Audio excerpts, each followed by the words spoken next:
Hey guys, Ryan Dement from Chasing Happiness Podcast. I hope you guys are having a great day. This week on the podcast, we have ST Rappaport, and ST is near and dear to my heart for what she actually does. She's a productivity coach, but we're going to talk about the whys behind what we do with money, but also the fixed mindset versus growth mindset. ST, welcome into the show. How you doing? Oh, super excited. Thank you so much for having me here. You are more than welcome. I know it's been a little bit of a wait, so thank you for waiting. So tell the listeners a little bit about yourself, and then we'll get into your journey, and then we'll go down some rabbit holes. I love it. Yeah, so like you said, I am a productivity coach. And the thing is that I don't teach productivity tips. I want to understand what's happening in your brain so that way you don't need productivity tips, right? When we try to do all these methods or courses that we learn, not just in productivity, but in many areas, not always do they work for us, not because the courses are bad, but because our brain can't basically understand it. So I help people rewire their brain so that way they can do what they want to do. I like that rewire. So let's just hop right into it. Let's peel the Band-Aid off. So talk a little bit about the rewire and kind of how you step into that process. How I got started rewiring brains? Yes. Yeah. Oh, yeah. Okay. Let's get right into it. I want to hear this because this is a great topic. Okay, so actually it started when I was a kid. I was in fifth grade and I still struggled with reading. Like I was reading, but I was still going out to tutors. And it was year after year of tutor after tutor and tons of officially top tutors. And there wasn't real progress. And my parents were like, there needs to be something else here.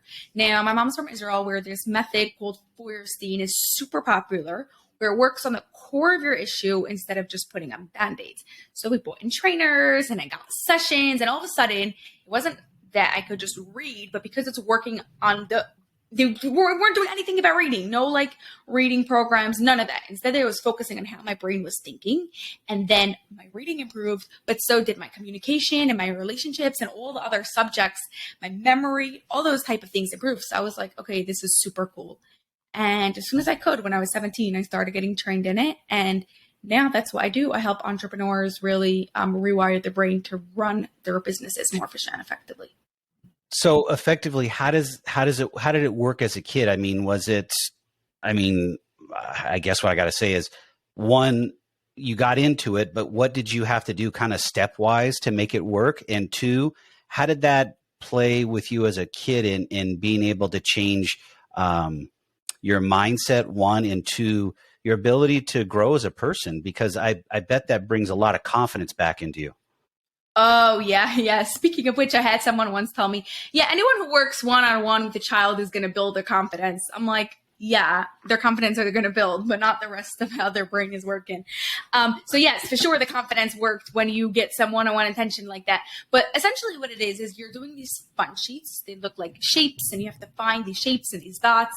And what happens is you're taking a lesson, a strategy, we call them, from the paper, and you want to see this was a strategy that helped you figure out the paper. Now, by the end of the day, you don't care about the paper. What you really care about is the strategy and how it applies to all other areas of your life. So to give you an example, let's say you're looking for a square in dots and you just can't find the square. So you might learn the strategy of systematic search, of looking for things in an order. So on the paper, you're looking through the dots in an order, but then afterwards you have the conversation about where else do you do systematic search. Anytime you're looking for your keys, anytime you're looking for your phone, you're creating a system either from top to bottom, left to right. And what happens is it calms your brain down because it now has a strategy. And they could also find it. You're not looking at the same place 3 times and not looking in the other place. So as a kid, I did the same thing. I did those papers, I did those strategies, and I applied it to all areas of my life. And now adults could do the same thing. How hard is it to put those in practical use? I mean, yeah, I ask because I'm listening. I'm like, man, I want to try this, but is it practical? I mean, can we use it and overcome our challenges? Yes. Yeah. So obviously depends how much effort you put in is how much you're going to get out. That's 100%. But because the goal is for you to make it like part of your life and practical, we do a whole bunch of like exercises and conversations to see like, okay, so where else does this apply to your life? We call it bridging. Like, okay, so this happens at work and with family and with friends, and priming your brain for examples of when this is going to come up. And that way, when it actually comes up, it's like, hey, all I have to do is systematic search and I can go and figure this out, or whatever the other strategy is. Interesting. I hopefully they have a website, right? I'm assuming. Yeah. Life Okay, cool. So we'll be able to link to it because I want to learn a little more about it. So let's get into that next phase of, changing. Change is a 4-letter word, at least what I use. So we will not use mine. How can you initially help entrepreneurs, business owners, or just anybody with change in being able to go from a fixed mindset to a growth mindset? Yes. So for those of you who don't know, Carol Dweck was a psychologist in Stanford University, and she researched what makes someone successful in any area, whether it's sports or business, anything. And she discovered was that it's not talents or brains or anything. It's literally this. If you have a growth mindset instead of a fixed mindset. Now, a growth mindset is just like it sounds. You're constantly wanting to grow, constantly wanting to learn, and you're applying that to what you're actually doing. So to get very practical, when someone gives you criticism, instead of saying, no, this is like not the way to do it, you're like, hey, I want to grow here. I want to learn about it. Maybe there's some truth. Obviously not all criticism is, but you get the point, right? Like your mindset is about the growth. So you are assessing like your mistakes. Why did you fail? What's going on here? So once you understand, there's a fixed mindset, which is the opposite of it. Like, no, this is the way. People with a fixed mindset really think that the way you're born is the way you're going to stay. And people with a growth mindset, right? They're constantly wanting to learn. So once you have the awareness, you can now see in what areas of your life have a super fixed mindset, and what areas of your life do you have a growth mindset, because everybody has a little bit of each. So how do we get from, and I call it being comfortable, because there's two things we look at is, we're comfortable in our life and we like that.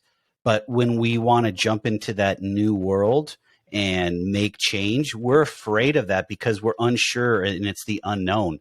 So how do we go from that fixed mindset to be able to growth mindset and be able to be, I guess my word is to be, the best way to describe it for me is I'm willing to jump in. I just need to know the pool's deep enough. And I think that's where we struggle, is because we think we're going to jump in and we're going to hit rock bottom. Oh, yes. Yeah, that's why it's really good to know, like, there's like steps in growth mindset, right? You're not going from not being able to do this at all. I don't think I can change this part of my business. I think this has to stay like that forever, to it actually happen. It doesn't happen overnight. There's a process of like, maybe what happens if I try? I'm going to test this out. Okay, I did it a little bit. Now I'm going to try it in another area. You're taking it step by step till eventually you go and do it. A thing that I find really helpful for this is to watch your language. If you simply add the word yet in the end of a sentence, then your brain is going to start coming up with ways of how it could maybe work. So instead of saying, I can't do this, it's I can't do this yet. And then it's like, I still can't do it. It's true, you still can't do it. But soon, sometime in the near future, you'll figure out a way to go and do it. So how do we start? I mean, I guess that's the biggest piece, is because the listeners are struggling with change. It's a 4-letter word. They want to get into that growth mindset. What are some ways that we can start? And I say slowly, but let's just call it that way, to be able to get us step by step to get us to where we need to go.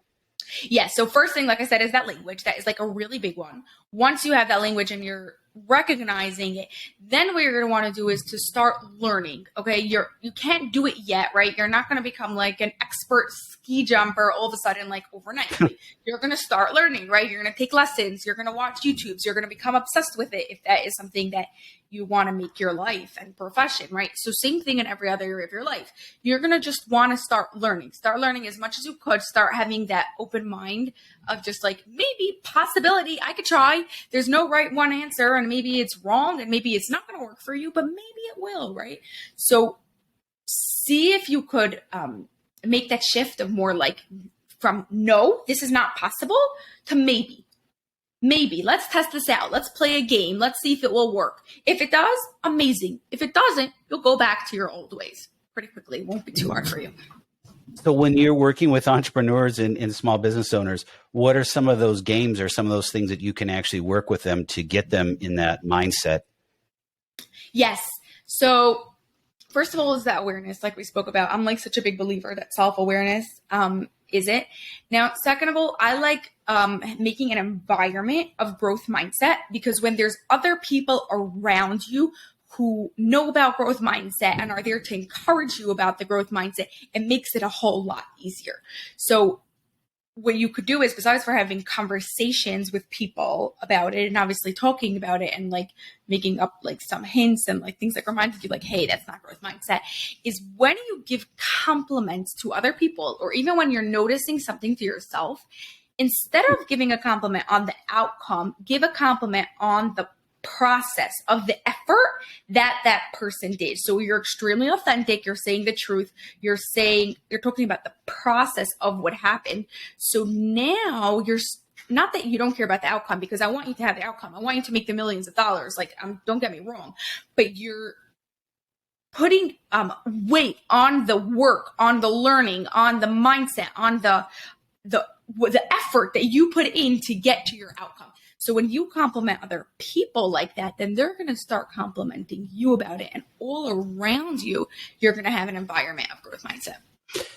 So I totally agree with you. And it's a tough process, especially when you're working with somebody that's, how should I say, is very stuck in where they're at. But they want change, but they don't want to really jump to that change. And the steps to get there sometimes are very, very small, and sometimes they are a little bit bigger than others. But I really like that idea of that you can let people know that you're seeing what they're trying and what they're doing. The biggest thing that I've taken away from that is the failure, because the failure is going to happen somewhere in there. That's where helping that person, at least for me, and we can talk about it, I think it's a good topic, is let's say they take 2 steps and then they fail on the 3rd step. You recognize that, hey, great job on those first 2 steps to getting towards, that change, but you failed on this one. Let's talk about it and let's understand what happened, and then let them know that it's okay to fail, because that's just a step going. People think failures is the end of everything. It isn't. It actually is a step towards success. I know it's an old adage, but it truly is. If you don't learn and you're not expanding your thought process, why are we here? We're just sitting here taking up air, I guess. Right. Yeah, you can even take it one step further. Before the failure happens, you could like make it part of your conversation, just like you ask people like, hey, how are you? It's like, what did you fail at? Like, make it normal. Like, we all fail. It could be something small. It could be something big. But like, it's like, yeah, what did you fail at? What did you learn from it? It's cool. And it's something very, very much to be okay with. But you know what? Not many people do that. It's true. I mean, how often do you, maybe you have it more than myself, but I know I don't have very many conversations today. Hey, what'd you fail at today?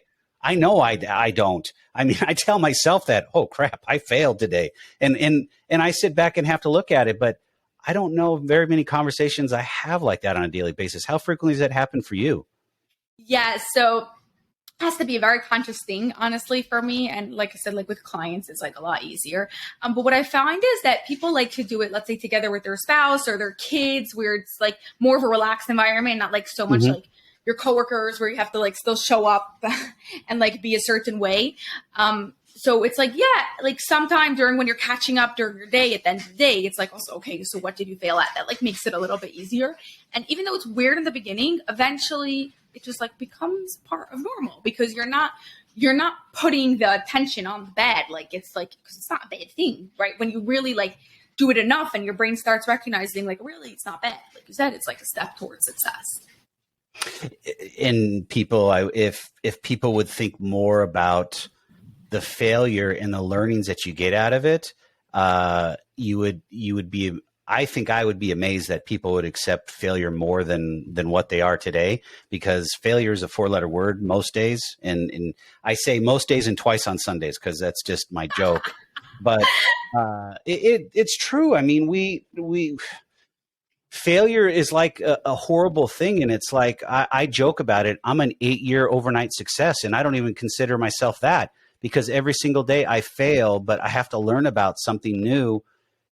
But I don't give myself an opportunity to give up. I don't get me wrong. I become Debbie Downer, whatever you want to say, but I get over it. I have my little pity party, and I have to move forward. And I don't get why we can't understand that as humans, but also, well, I can back that up, and we can go a whole nother topic. But I was going to go into the internet and start talking about the instant gratification and how that's somewhat rewired us, but I won't go there right now.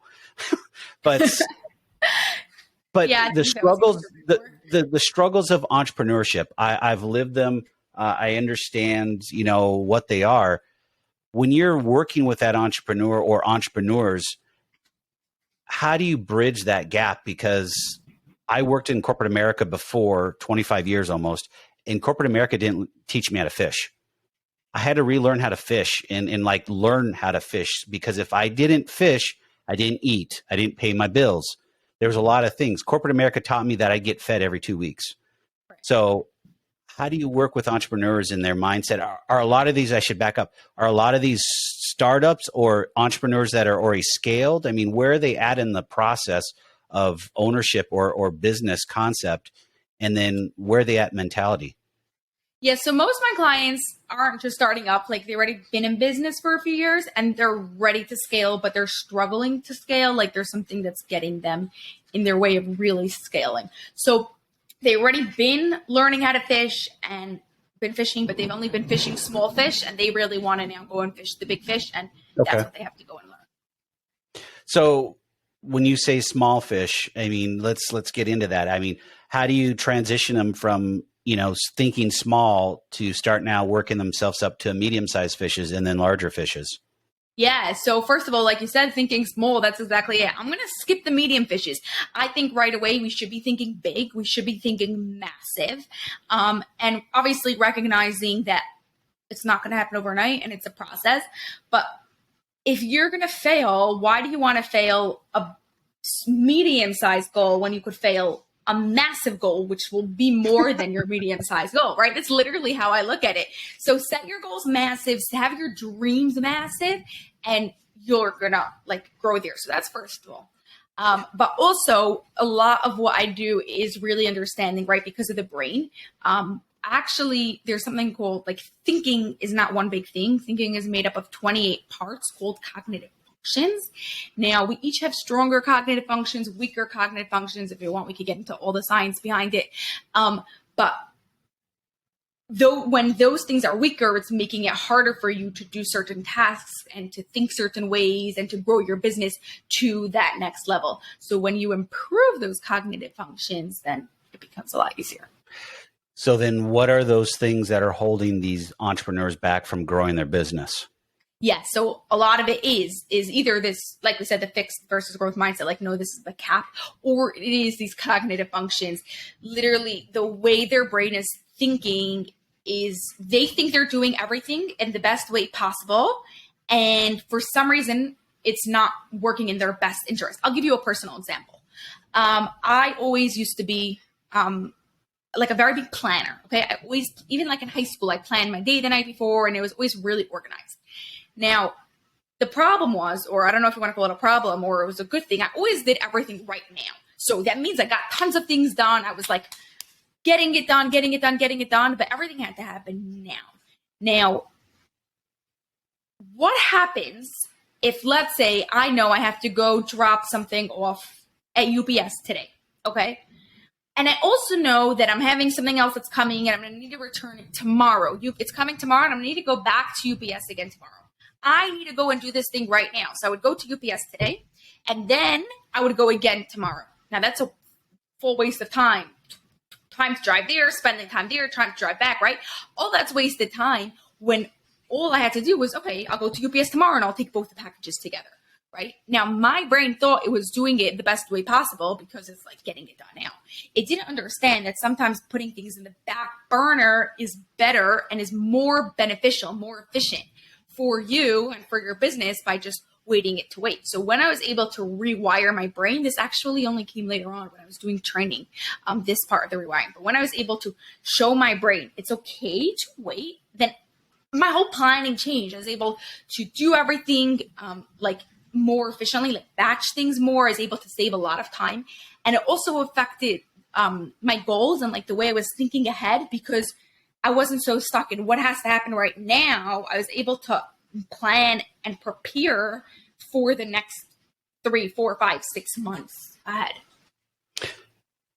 That's a lot to unpack, because there's a lot in there, especially for entrepreneurs, because a lot of entrepreneurs, and I'm with them, is we're knee deep in the business on a daily basis. But one of the biggest things that we forget is we need to not live for the business. The business needs to thrive. So the only way that thrives is you have to be able to delegate and bring the right people on to help grow and scale the business, and be able to step away from some of the day-to-day tasks.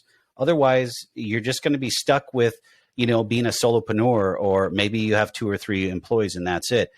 It's a daunting task to change your mindset. Those type of individuals, how do you work with them, and what would be some tidbits that you could share with them today when they're listening? Right. So those type of individuals, I'm working with them really like the same thing, like I said before, doing those sheets. Obviously, everyone's different cognitive deficiencies are different.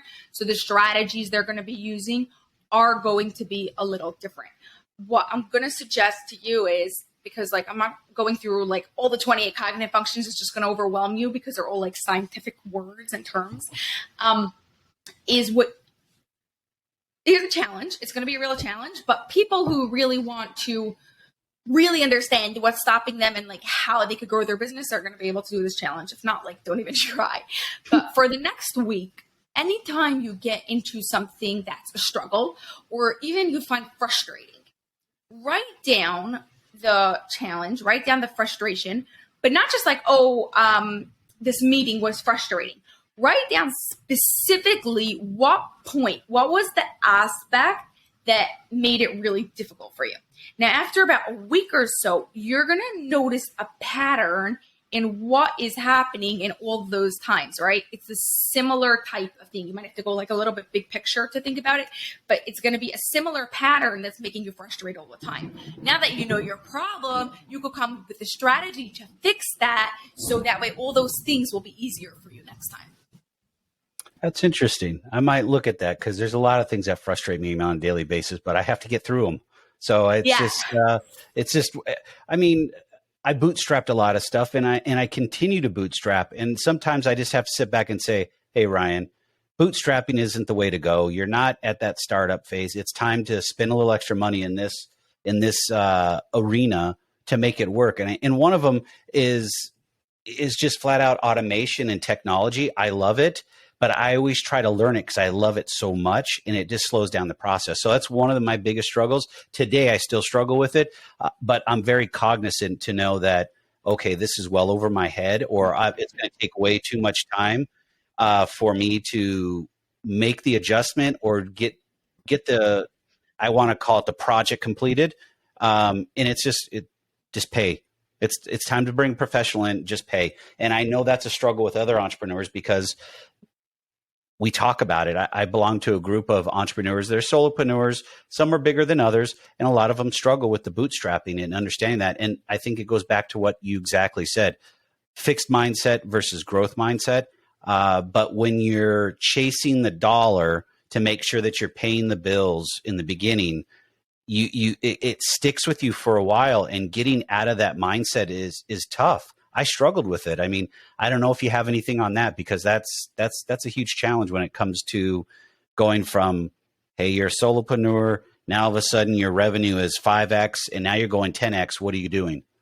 Yeah. It's not just even a struggle from when you start the business. I think the struggle starts earlier, like the programming we get as a kid, and like how your parents live. We have like all those money stories I'm sure you know about. Yes. But yeah, it is a nice big shift. I think I also struggled with it in the beginning. Like, I'll never forget the first time I used to like edit on my own podcasts. And when I was like, okay, I think we have to like get this editing out. That means like I had to learn editing. So like for me, it was like so cool. Like I spent all this time learning the editing and like growth mindset that I could go and learn this editing, and not just like be frustrated by it, but like now it's time for someone else to do it. And I think that what makes it easier is when you have like the benefit, when you see the payoff of it. So it's not just the time that you could get, which is like obviously the biggest one. You want your time back, but it's also what other benefits can you do?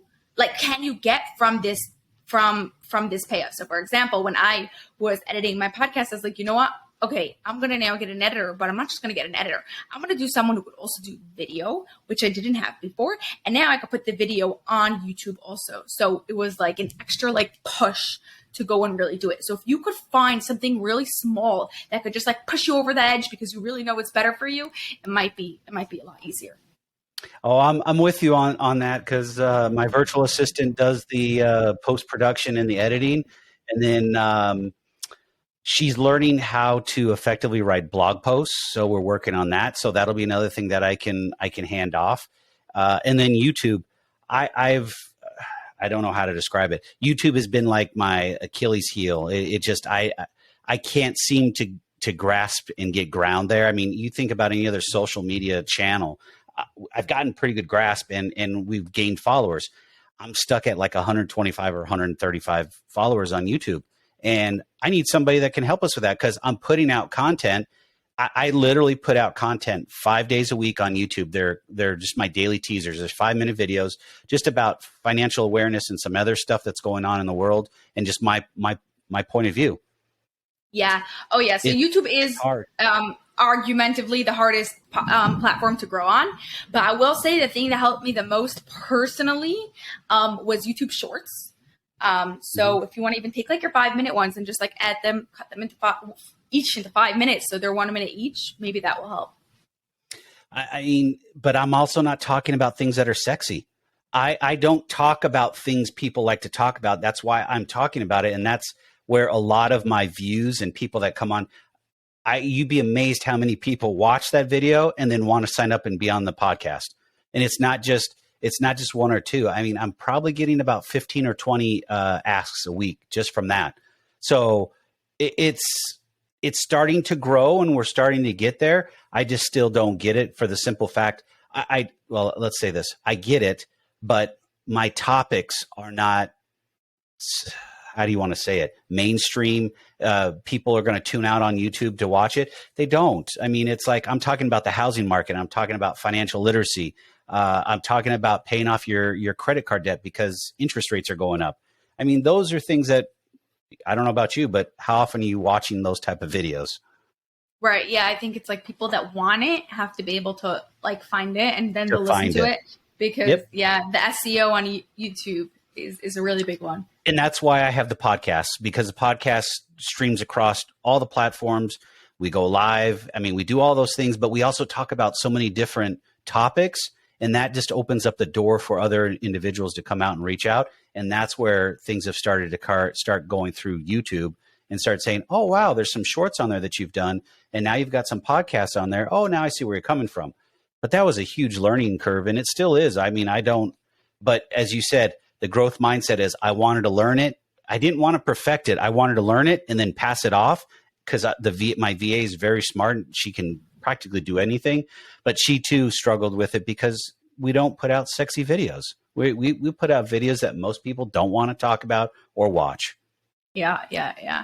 But you'll get there. I know. And the people who need to hear it and they want to hear it will find it. Yeah. And that's just life in general. I mean, but that's the part of not giving up and wanting to move forward. I've failed many times on YouTube and I keep going. I mean, I'll put out videos 5 days a week still. And I think I'm 130 or 140 videos now. We'll see where it goes. Oh, wow. I told myself I would consistently post for a year, 5 days a week. And I want to see what that does. So that's my goal. Okay. So I like that goal. Amazing. It's a big goal because it's a time constraint that I have to build into my schedule to make sure that I put out a video Monday through Friday. Yeah. So it's life. So entrepreneurship, I got to get back to it. So I got to ask some other questions. When we struggle, entrepreneurs, we really struggle at times when it comes to um, really letting go of the business. And I say letting go as you've put a team in place. You've got some great people doing the work that you were doing, but now you're like, oh, I'm not even part of the business. I'm not there. That is a mindset shift, but it's also a mindset struggle. Have you worked with individuals like that? And what are some tidbits and some advice that we can share with the listeners on that? Because I know personally people that listen that are in that place right now. Yeah, yes, it is a very big struggle. And I'm going to go back to what you said earlier of how you want your business to work for you and not you, especially working for your business. Now, at the same time, I do also think that you have all your pieces in place and you're as like the entrepreneur, the CEO, the person like in charge of your business, you have the big vision and you have that goals and ideas. And then, right, there's going to be systems. You're going to create the systems so that way you don't actually have to put them out. But I do find that I do like to like remind you also that if there's a specific part of your business that you really like to do and that part gives you joy and you enjoy doing that, like doesn't mean you don't have to do it just because you have someone available to do it. So yes, you want to have as much time as possible, but won't it be cool if you have all the systems in place and you could literally pick out, okay, I like this task, I'm going to do this task. Or, you know what, I like no task, so I'm going to go and sit on the beach while all my workers are doing the work, right? So when you come to a place where your business is already set up and you pulled yourself out of it, there's already systems, then you could go and pick which parts you want to do. I'm with you on that because there's getting all the systems set up and making sure everything is right is probably the biggest daunting task. But getting there is probably, and I say this, and this is just my own personal opinion, 90% of the work because you have to have everything in place. Otherwise, it just falls apart. And I don't know how to describe it other than I say this because I talk to enough people that are, whether they're entrepreneurs or small business owners, whatever, they don't have a lot of processes in place and they wonder why things are falling and failing. And I'm not saying I'm perfect. I have enough systems in place that work. And of course I could have more, but I don't try to bring something on as a new project or a new client or a new revenue stream unless I have some processes in place that protects it. Otherwise, I'll just be working 14, 15 hours a day in the business. And what point is that at that point? Yeah, so that's a mindset itself, right? I'm not starting something new until I have the systems in place because so many people just have these ideas like, right? Like entrepreneurs, they're so ambitious and they have like 100 ideas every day. And it's like, let's do all of them. But it's like, hey, oh yes, I know. I have a couple business partners are that way. They're so visionary that they have 20,000 different ideas, and I'm like, okay, I'm the operator, and I'm telling you, out of your 20,000, maybe 2 or 3 we could potentially do at this point in stage. So you're gonna have to narrow it down. Otherwise, I just tune it out, and that's just how we do it. So we have like a roundtable discussion to where we throw all these ideas on the wall. And then I get to pick them apart and say, no. And then, oh yeah, that one looks good. Let's do that. I love the visionary, but the problem is the visionary has to meet the operations to make it work. And that's a struggle for entrepreneurs too, because some people think I'm crazy by saying this. I think entrepreneurs can be both visionary and also operationally geared. But most people think you're either visionary, founder / operational. And I think there's both out there. And when that meets, it's a struggle because you have all these ideas, like you said, but nothing gets done. And then now you're just spinning your wheels and you're wondering why you can't grow and you can't scale. It's because you've got way too much going on and you just need to nail everything down and bring it into a core and say, here, my core 3 or 4 services or whatever you're trying to do that makes sense where it's not going to kill you on a daily basis. Yeah, and to tell you a secret, part of it is the cognitive deficiencies, like those 28 things I was talking about earlier. If some of them are weak, that is going to have a massive effect on it. Also, a really good book on this is Clockwork by Mike Michalowicz. I'm sure you've heard of it. I have not, but guess what? We'll link it in the show notes and we'll make sure we share it because I'd love to. I love to read. It'd be funny as I never liked to read in school. Now all of a sudden I can't get away from books that I can find. So I'm all for it. So you know which one also first for financial. Profit First is also one of his books. That's an amazing book. Oh, I think I've heard of him. I've seen that book somewhere. I've heard people talk about it. Did he make one that's specifically for construction? Because I've seen some people in the construction business talk about it. Not to my knowledge. He speaks usually more about like systems and stuff. So, or different areas of business. So there's the Profit First is on the financial, and the Clockwork is about the systems. And I think he has like one on marketing, but don't quote me on it. No. I'm just, I think that's really cool. So I really like that. Well, you know what? We've had a great conversation. We could talk about so much more stuff, and we can go on and on and on. If the listeners want to get a hold of you, how can they get a hold of you? Yeah, best place is on my website at lifepicksuniversity.com. And we'll put that in the show notes also. And if someone wants to reach, so that'd be the best place to reach out to you if they want to work with you? Yeah, if they want to work with me. I'm also all social media, Life Picks University, the same thing. The podcast, Life Picks University, all that. Okay, cool. Well, ST, thank you for coming on the show. It's been a pleasure. It's been a great conversation, and it looks like I got to go work on my my wiring up here because I've got some challenges too. Not just you, all of us.